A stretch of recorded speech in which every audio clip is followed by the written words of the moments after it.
নগাঁও ডিপি civil হস্পিটেলত admit হৈছিলোঁ আমাৰ এক্সিডেণ্টৰ হেৰিৰ কাৰণে।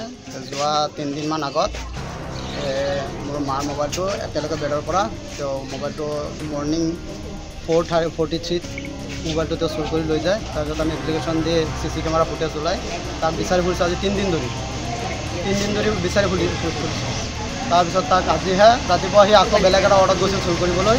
তাক মানে সি নিজকে ষ্টাফ বুলি কয়, একদম তলৰ পৰা মোবাইল চুইচটো অফ কৰি যিমান লাইট আছে চুইচটো অফ কৰি ওপৰত উঠে, কোনোবা তাক ধৰিব নোৱাৰে। তাক এতিয়া আমি আজি ৰাতিপুৱা সি আকৌ আহিছিল বেলেগ অৰ্ডাৰত চুৰ কৰিবলৈ। তাক আমি 3 দিন ধৰি বিচাৰি ফুৰিছোঁ, বিচাৰি পোৱা নাই। আজি সি বেলেগ অৰ্ডাৰত আছিল, তাৰপিছত আমি ধৰিছোঁ। আজি হাতলোতে ধৰি এতিয়া ৰাইজে ভাঙিছোঁ তাক। এতিয়া তেওঁ চুৰটো আমাৰ মাৰ মোবাইলটো নিছে বুলি সি নিজে স্বীকাৰোক্তি কৰিছে, কিন্তু চিমটো কৈছে বেলেগত পেলাই দিছোঁ। ক'ত বেচিছে বুলি কৈছে নেকি? সি কৈছে তাহাঁতৰ গাঁৱতে বোলে কিবা ফাৰ্মাচী এটা আছে ল'ৰা, সেই ল'ৰাটো কিবা কি নাম চেলিম নে কি নাম বুলি কৈছে, নুৰুলৰ কিবা এটা নাম বুলি কৈছে, ফাৰ্মাচী গ'ল ল'ৰাটো মোটামুটি।